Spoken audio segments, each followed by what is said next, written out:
bienvenido, bienvenida a este cuarto capítulo de tu podcast Con las luces apagadas. Mi nombre es Víctor Galindo y si tú me lo permites, te voy a estar acompañando durante los próximos minutos, alrededor de una media hora, más o menos, puede ser. Espero que este episodio sea de tu agrado. Y si tú eres una de esas personas que ha escuchado los 3 episodios anteriores, te lo quiero agradecer muchísimo. Te quiero mandar un gran saludo y un fuerte abrazo. Y si no eres de esas personas que ha escuchado los capítulos anteriores, de igual manera te quiero mandar un gran saludo y un fuerte abrazo. Espero que este capítulo sea de tu agrado, te llame la atención y te convenza para escuchar los capítulos anteriores y, por qué no, los que vienen por delante, ¿no? También te recuerdo que la invitación siempre está abierta para que me escribas por los diferentes medios que tiene este podcast.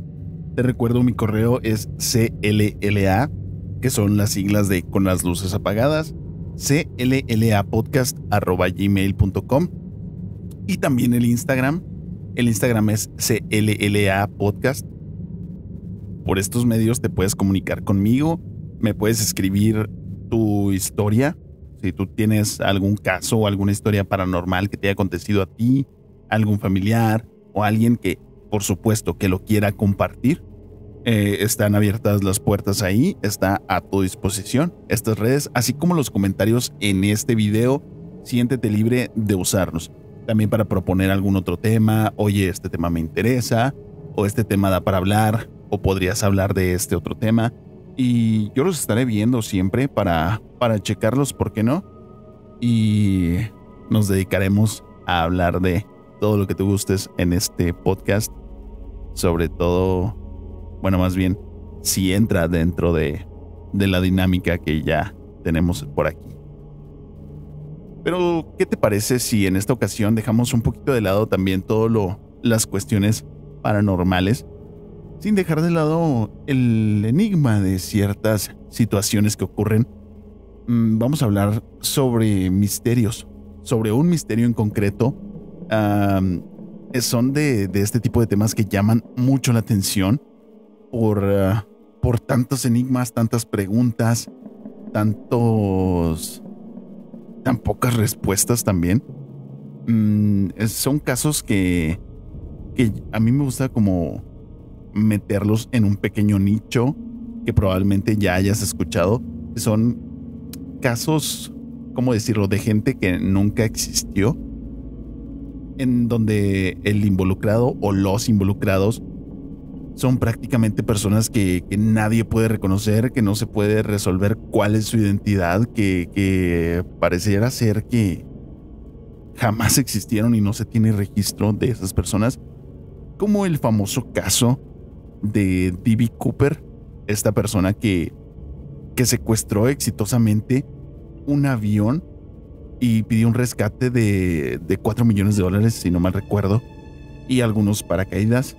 Jamás se supo nada de él, o al menos eso es lo que creemos, lo que se dice por ahí. Y el caso aparentemente sigue abierto.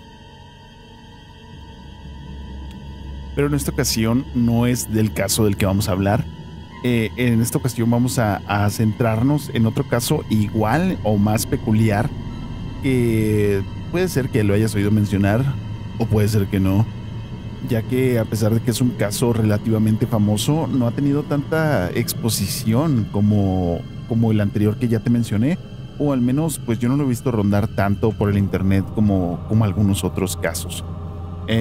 Así que después de esta pequeña introducción, te invito a que hablemos del misterio del hombre de Somerton con las luces apagadas. Estamos en Adelaide, Australia, en la mañana del 1 de diciembre de 1948.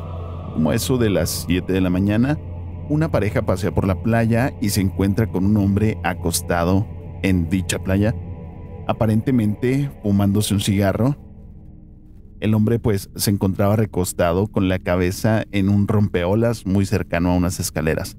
En caso de que no lo sepas, un rompeolas son estas pequeñas, bueno, no pequeñas, estas barricadas de piedra que se ponen al fondo de una playa antes de la calle o lo que esté inmediatamente después, ¿no? Para en caso de que suba la marea. Bueno, este era un hombre vestido de traje completo y zapatos recién boleados, recién abrillantados, lo cual pues honestamente era una vestimenta bastante rara para alguien que decidiera acostarse en la playa. Sin embargo, luego de verlo concluyeron en que lo más lógico sería que fuera un borracho que se quedó dormido en la playa luego de una noche de excesos. Unos minutos después, una segunda pareja también lo vio. A diferencia de los primeros, ellos sí se acercaron y trataron de ver qué pasaba con ese sujeto. Vieron que su cara estaba llena de mosquitos. Asumieron lo mismo que la pareja anterior, que debía de tratarse de un borracho que probablemente se quedó dormido y pues que su sueño debería ser tan pesado o su borrachera tan fuerte que pues prácticamente debería estar muerto para no sentir los mosquitos que tenían toda la cara, sino que hasta la mañana siguiente se declararía que aquel hombre en efecto estaba muerto. Mañana en la que el primer hombre de la pareja que lo vio, John Lyons, vio una multitud en aquella zona. Salió a pasear nuevamente por la playa y vio que había una multitud. Se acercó para ver qué era lo que pasaba y efectivamente ahí es donde estaba aquel hombre que había visto el día anterior. Estaba en la misma posición, estaba recostado, con la cabeza apoyada en el rompeolas, los pies cruzados y un cigarro a medio fumar que se cayó de su boca hacia el suelo, que quedó cerca de su cuello y sin señal alguna de violencia. El cuerpo fue trasladado al Hospital Royal Adelaide, donde el doctor John Barclay Bennett calcularía la hora de muerte alrededor de las 2 de la mañana de aquel 2 de diciembre de 1948. Causa de la muerte, insuficiencia cardíaca, pero eso no era todo, señaló también una sospecha de muerte por envenenamiento. Entonces, se dio una causa de muerte preliminar, vamos a decir, pero no había una causa como oficial de por qué había muerto esta persona. Y vamos a seguir hablando de eso más adelante. Pero bueno, ahora tenemos un cuerpo de un hombre que no parecía encajar muy bien en aquel contexto, en aquel panorama de la playa. Un hombre que luego de 2 días nadie reconoció y que murió de una forma cuanto menos extraña. Pero, ¿quién era aquel hombre? Aquí es donde apenas empieza el misterio y pues en busca de pistas, el primer paso fue inspeccionar los bolsillos de aquel hombre, en los cuales pues había cosas como un boleto de autobús, chicles, cerillos, había 2 peines y una cajetilla de cigarrillos Army Club. Esto es algo que se destacó. Yo desconozco el precio o el prestigio de la marca, pero pues en ciertas fuentes también se menciona que dentro de la cajetilla había cigarros de una marca más cara. Al parecer pues esto podría tener alguna relevancia. Honestamente yo no lo sé, pero lo que sí sé que tiene relevancia es que el hombre no llevaba cartera, no llevaba dinero en efectivo y no llevaba tampoco ninguna identificación por ningún lado. Otra cosa que también era relevante es que además de no llevar sombrero, cosa que era bastante normal en aquella época, llevar el sombrero en conjunto con el traje, ninguna de sus prendas de vestir tampoco tenía etiqueta. Todas habían sido arrancadas o recortadas y pues para entender esto es importante tener un poquito más de contexto. Por esos años de la guerra y la posguerra, en Australia y pues probablemente en otros países también, los ciudadanos tenían cierta cantidad limitada de cupones para adquirir ropa y para adquirir zapatos, por lo que era muy común que la gente marcara su nombre en la ropa y pues al ser la etiqueta lo que menos resalta de la ropa o donde la pudieras poner sin maltratarlo de alguna manera, era donde escribían su nombre para diferenciar su ropa de la de alguna otra persona en caso de que se necesitara. Un detalle que también tomaremos en cuenta después es que había un bolsillo en su pantalón que estaba cosido con un hilo naranja. Este hombre poseía varios rasgos característicos que son, vamos a decir, dignos de resaltarse, ¿no? Son ciertas peculiaridades que harían a cualquier persona reconocer a alguien. O sea, ya vas a ver. En la autopsia se mostró que tenía las pupilas más pequeñas de lo normal y que su vaso era 3 veces más grande del promedio. También se resaltó que los dedos de sus pies terminaban en punta, algo que denotaba que él usaba regularmente zapatos puntiagudos. Algunas fuentes lo tratan como que usaba zapatos puntiagudos y de tacón. Honestamente no sé qué tenga que ver el tacón en esa cuestión, aunque probablemente también sea por lo desarrollado que tenía el músculo de sus pantorrillas. Son elementos que se pueden destacar y que se pueden dar como señas particulares para reconocer a una persona, salvo mejor opinión tuya. También había algo de sangre congestionada, dentro de su hígado y en su estómago también, así como los rastros de su última comida, que había sido una empanada, y pues es este poco de sangre que te comentaba, que lo que podía ser un signo de envenenamiento y que apoyara la hipótesis del doctor. Y pues quedaría prácticamente claro, pero quedaría claro de no ser porque no se encontró rastro alguno de veneno ni tampoco de alcohol en la sangre, además de que notoriamente el hombre nunca vomitó, caso que sería probable en cualquiera de los dos casos. Al toparse con un callejón sin salida, volvieron a salir a buscar pistas externas y, guiándose con el boleto de autobús que tenía en su ropa, dedujeron que pues podría ser alguien que pudiera haber estado viajando.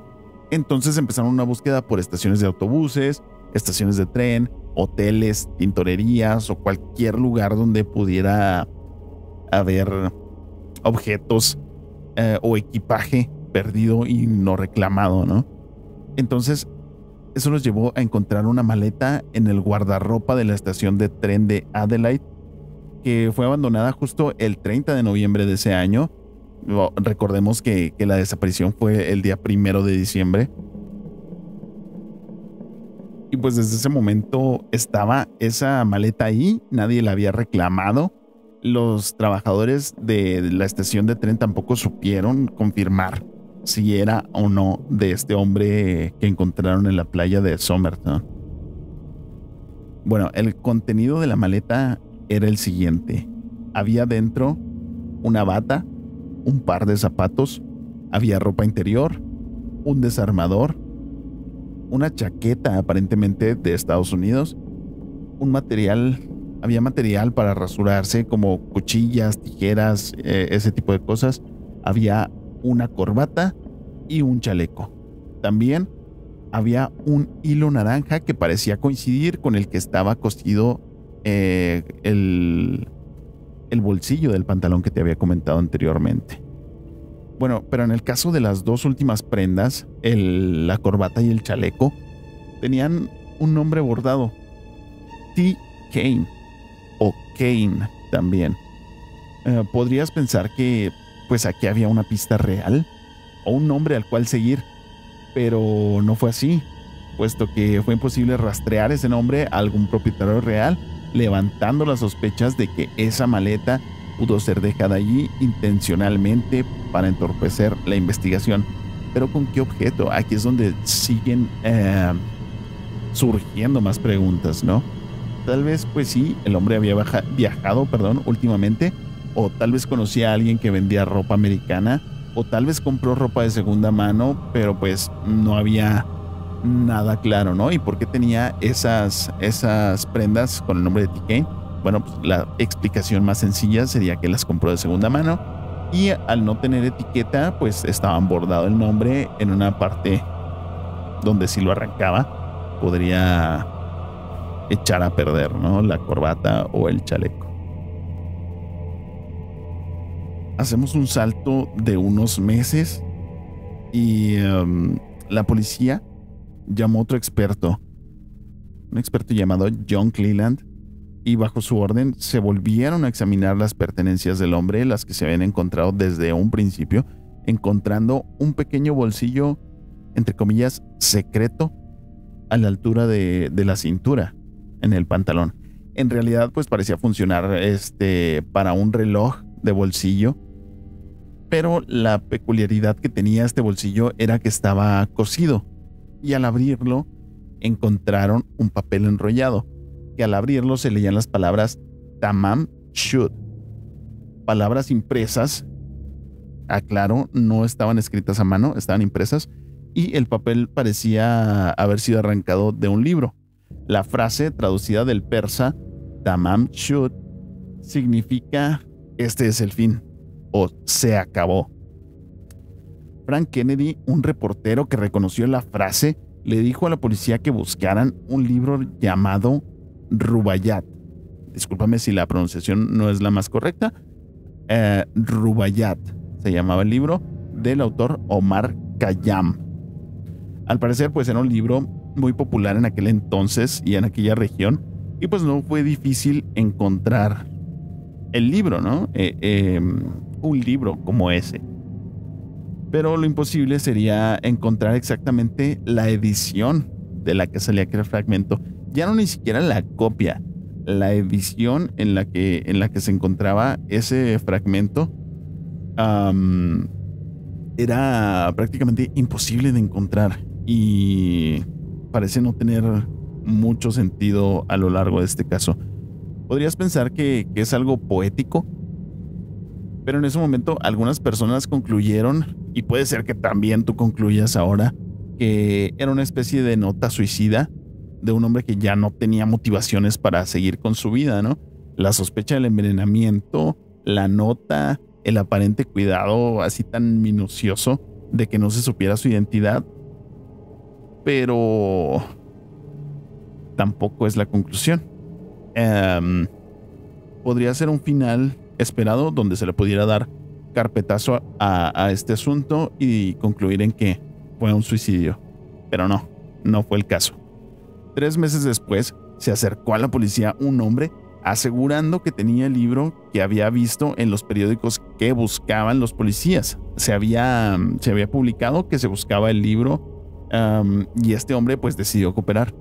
Así, temeroso como llegó con la policía, dijo que estaba en su carro. El libro estaba en su carro y que estaba aquel día, bueno, por los días que encontraron a este hombre en Somerton, que se encontraba en la zona y que en su carro estaba el libro. Él iba de paseo, iba con su cuñado y no le pareció nada extraño que el libro estuviera ahí dentro. Él pensó que era de su cuñado y al mismo tiempo el cuñado pensó que era suyo, pues si estaba en su carro tenía sentido, ¿no? A pesar de este nerviosismo que mostraba el hombre, pues para el caso ni él ni su cuñado eran sospechosos, puesto que no se estaba investigando como un homicidio realmente, y pues de ser así no tendrían motivos. Sería un poco absurdo que sospecharan de ellos, porque ¿qué caso tendría que les llevaran una prueba que probablemente los podría incriminar? Y por si no fuera ya suficiente enigma alrededor de todo este caso, en la parte de atrás del libro se habían anotado 2 números de teléfono. Uno era de un banco y el otro era de una enfermera, Jessica Thompson. Era una nueva pista que no tardaron en seguirle el rastro. Este hombre que llevó el libro aseguraba que de ahí correspondía ese fragmento de papel que estaba arrancado. Tenía arrancada esa parte en la última hoja y también estaba escrita junto con los números de teléfono en la parte de atrás, una especie de mensaje cifrado que usaba un código escrito con letras, pero en un orden que parece no tener sentido hasta ahora. Incluso hay uno que parece que está como tachado y hay una corrección un poco más abajo.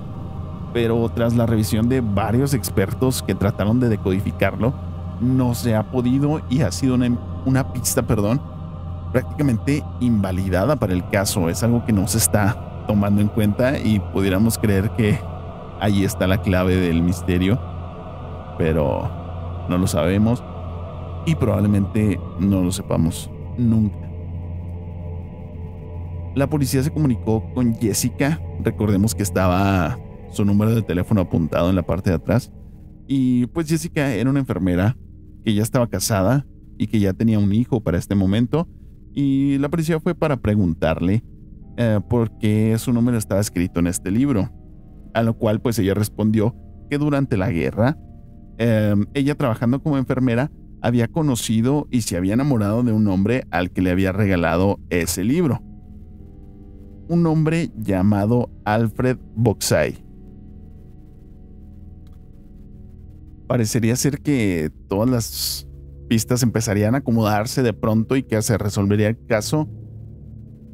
Y pudiera ser, de no ser por el hecho de que Alfred fue localizado, estaba vivo y todavía conservaba el libro que Jessica le había regalado y no tenía ninguna página arrancada. Su libro estaba intacto. ¿Acaso Jessica había regalado este libro más de una vez? ¿Acaso Alfred no había sido el único? ¿Cómo llegó su número a este otro libro que aparentemente no tenía ninguna conexión? ¿De qué manera pudo haber llegado ahí? Y sobre todo se preguntaban si reconocería Jessica a este otro hombre, ¿no? Porque había muchas coincidencias que a sus ojos eran innegables, ¿no? Entonces, con afán de llegar sobre todo a la respuesta de esta última pregunta de si lo reconocería, volvieron a visitarla, pero esta vez fueron con la réplica de su cara, con la réplica de la cara del hombre de Somerton. Jessica se veía bastante consternada y nerviosa, así como si no pudiera creer lo que estaba viendo. Al parecer, ella sí lo reconocía, pero luego de unos segundos su respuesta fue negativa. Dijo no conocer a ese hombre.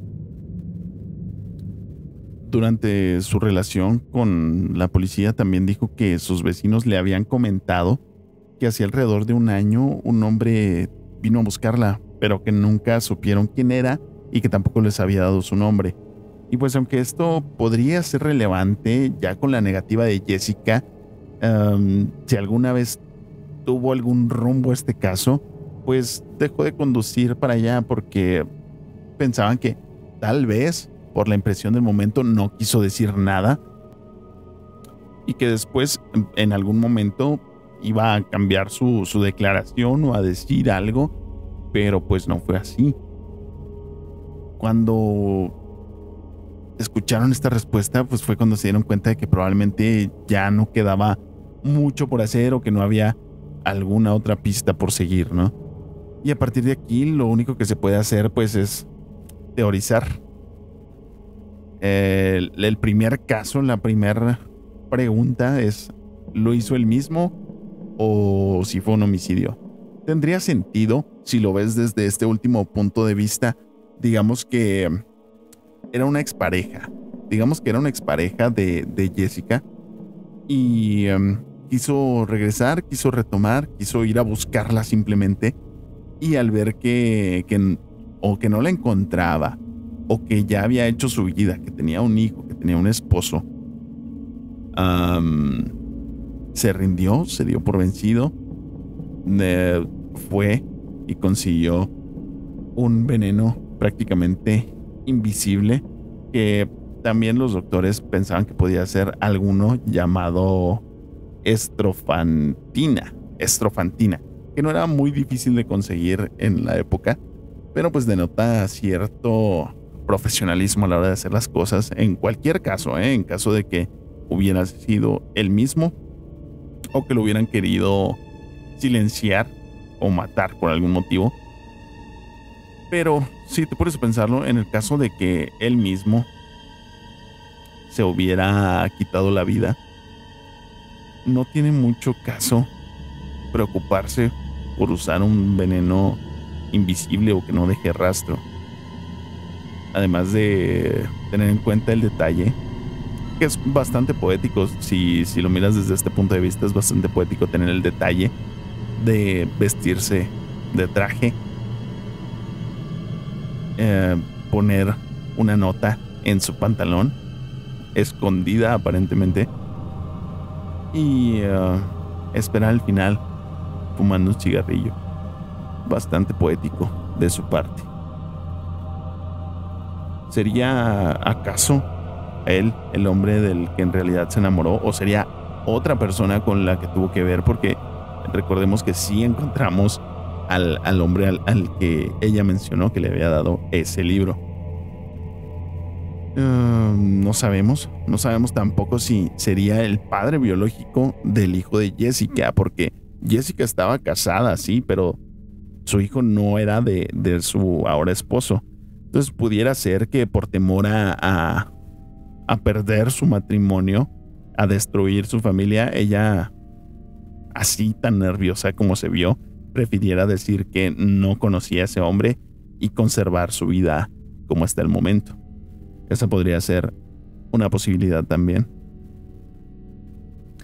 ¿O acaso sería aquel hombre una persona con información bastante privilegiada a quien quisieron silenciar? Y ahí es donde volvería a entrar en juego lo de el veneno invisible, un veneno que no deje rastro por su rápida descomposición. Podría ser. No tenemos ningún contexto de esta persona antes de ese día, así que también podrías formularte la pregunta de ¿acaso sería un espía? Podría ser también. En cualquiera de los casos nos quedaremos con la duda, a no ser que se resuelva con algo que van a hacer pronto. Mira, el caso sigue abierto y puede que tenga un pequeño cierre próximamente. Puede ser que tenga un cierre próximamente, ya que se tomarán muestras del ADN de la nieta de Jessica, Rachel Higan. Se le van a sacar muestras de ADN y se van a comparar con las de este hombre, que para mí, personalmente, me parece un cierre parcial, porque eso sí nos ayudaría a saber si era o no era el padre del hijo de Jessica, que en ninguna fuente he encontrado realmente el nombre. Nos ayudaría a saber si era el padre de ese niño, que con el paso del tiempo y con algunas fotos que se ven circulando por internet, era bastante parecido a él. Pero eso, al menos a mí en lo personal, no me parece un cierre del caso. Podrían declararlo como suicidio, pero no termina de explicar todo. Deja muchos cabos sueltos que en realidad no le darían cierre como tal a este caso. Y además hay otro detalle que luego de un tiempo de esta investigación, revisando los archivos de las declaraciones de 1959, un testigo se encontraba en la playa la noche anterior y dijo que vio a un hombre que llevaba a otro hombre en el hombro, y pensó que era una persona llevando a su amigo borracho, pasado de copas, que lo llevaba probablemente a su casa o a donde se estuviera quedando, ¿no? Entonces esto abre todavía más preguntas, porque pues sí, al inicio de este caso lo vimos como que este hombre ya estaba ahí en la playa, pero hubo una persona que vio que lo llevaban y que lo dejaron ahí. No reconoció a la otra persona, pero vio que alguien lo llevaba. Entonces eso abriría otras interrogantes como ¿quién era ese otro hombre? ¿Por qué lo llevaba? ¿Era compañero suyo? ¿Era el causante de su muerte? ¿Era quién? Ya otras teorías más rebuscadas dicen que se enteraría el entonces esposo de Jessica que lo estaba buscando, que la estaba buscando, perdón, una expareja, y que de alguna manera armó todo este plan y que cuidó hasta el más mínimo detalle para deshacerse de él y que los dejara en paz. No lo sé, a mí de todas las teorías, esta es la que me parece más fantasiosa, ya que no se menciona absolutamente nada del esposo de Jessica. No es como que fuera un sospechoso y no es como que hubiera tenido contacto con esta otra persona, ni antes, ni durante la investigación, ni en ningún momento. Hasta aquí llegamos con este caso. Sé que deja un sabor bastante agridulce de no saber absolutamente nada. Volvimos a donde empezamos. No se resuelve nada. Y aunque se resuelva parcialmente, te repito, a mí no me va a quedar totalmente claro este caso. Esta fue la historia de un hombre que nunca existió. Te agradezco por haberte quedado hasta aquí. Te agradezco también que me escribas tus teorías, tus comentarios, qué opinas, si te confundiste en algún momento, porque había muchos detalles que fueron bastante enigmáticos, otros que se desecharon como el código, que puede ser que ahí haya una señal. Puede ser también que el libro fuera como una especie de herramienta de comunicación de cierto grupo de personas donde tenían su código.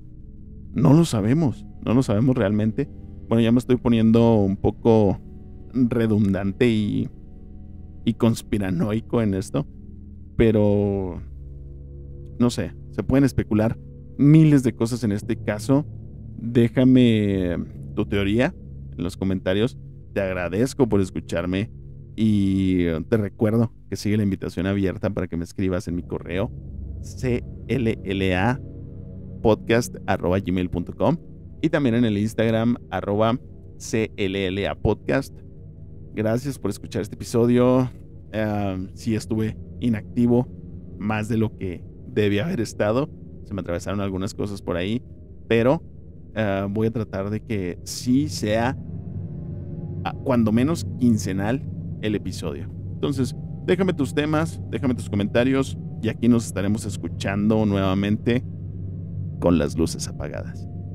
Mi nombre es Víctor Galindo y me despido.